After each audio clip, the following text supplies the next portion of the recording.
Satu ketika kita melihat orang memakai pelitup muka ketika jerbu yang melanda negara kita boleh dikatakan setiap tahun.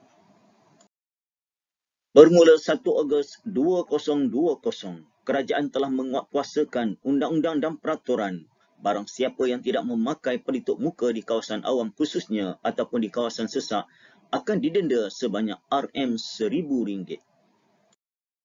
Malang tidak berbau. Seorang peternak lembu di Kelantan telah didenda RM1,500 kerana tidak memakai pelitup muka ketika menunggu lembunya makan rumput di tepi jalan. Bukan sahaja orang dewasa yang diwajibkan memakai pelitup muka. Pelajar universiti, pelajar sekolah menengah, pelajar sekolah rendah, kanak-kanak dan sebagainya diwajibkan memakai pelitup muka. Tidak terkecuali. Hatta walaupun mereka menteri ataupun yang di Pertuan Agong, semuanya memakai pelitup muka untuk mengelakkan jangkitan penyakit COVID yang masih melanda negara kita dan di seluruh dunia. Amnya.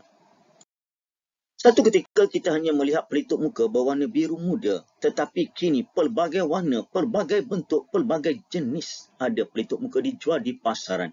Yang mana satukah pilihan anda? Untuk mengetahuinya, pada hari ini kita akan belajar tajuknya pilihan yang betul dalam mata pelajaran Bahasa Melayu tahun 5.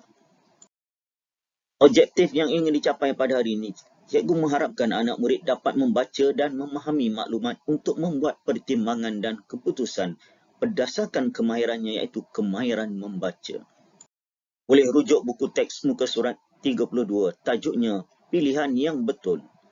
Farisha dan Rubini ingin membeli pelitup muka yang selamat di farmasi untuk mengelakkan penyakit berjangkit.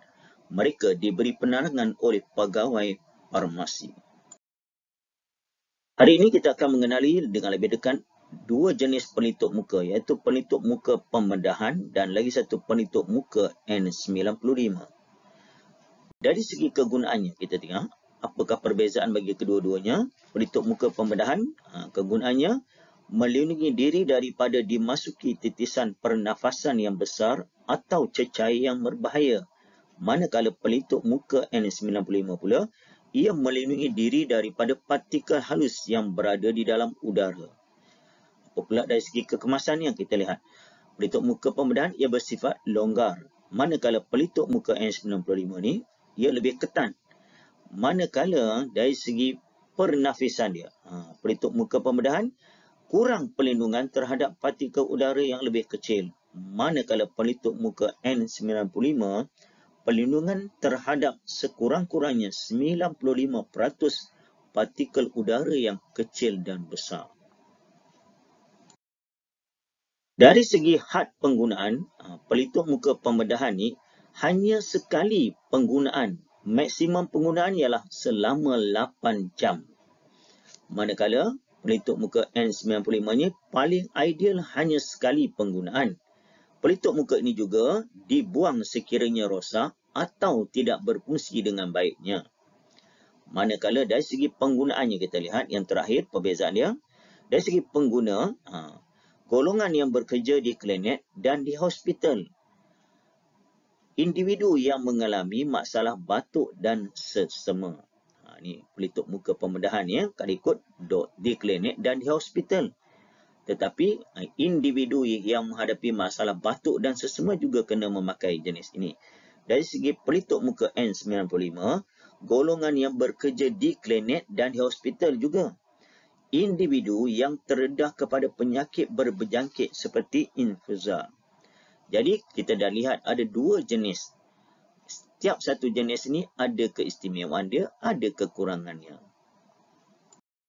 Seterusnya kita lihat dialog di antara Farisha dan Rubini. Farisha, bolehkah kamu jelaskan ciri-ciri pelitup muka untuk mengelakkan penyakit berjangkit? Agak-agak kamu, apakah jawapannya? Setelah kita meneliti pertimbangan itu, pelitup muka manakah yang menjadi pilihan kita? Bila ada dua, atau tu yang mana nak pilih? Yang mana nak beli? Cikgu sediakan latihan pada kamu hari ini.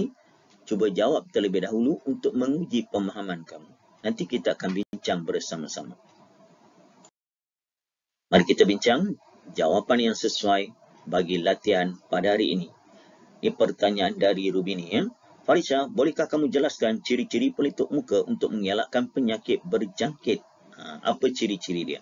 Ini jawapan Farisha. Ciri-ciri pelitup muka untuk mengelakkan penyakit berjangkit mestilah dapat melindungi diri daripada partikel halus yang berada di udara. Selain itu, kekemasannya perlu ketat. Mempunyai penapisan pelindungan terhadap 95% partikel udara yang halus dan besar. Lebih baik dan dapat melindungi 95% partikel halus dan besar di udara. Itu ciri-ciri yang seharusnya ada pada pelitup muka. Yang kedua, Rumini bertanya lagi, setelah kita meneliti pertimbangan itu, pelitup muka manakah yang menjadi pilihan kamu? Ini jawapan Farisha. Saya akan memilih pelitup muka N95 kerana ciri-cirinya lebih baik dan dapat melindungi 95% partikel halus dan besar di udara. Sudah hampir 2 tahun COVID melanda negara kita. Bermula dengan PKP yang pertama berkuat kuasa pada 18 Mac 2020. Kita diwajibkan memakai pelitup muka pada 1 Ogos 2020. Hingga kini, kes pula semakin naik dan meningkat. Kita tak tahu sampai bila. Untuk itu, pelitup-pelitup muka satu ketika yang berwarna biru sahaja, kini sudah ada satu lagi pelitup muka yang mungkin untuk keselesaan, tetapi harganya jangan tanya. Kalau kita nak yang terbaik, dah sudah pasti kita sanggup berkorban demi kesihatan, demi nyawa kita sendiri. Itu saja dari cikgu. Kita jumpa lagi dalam tajuk yang seterusnya. Assalamualaikum. Selamat sejahtera. Bye.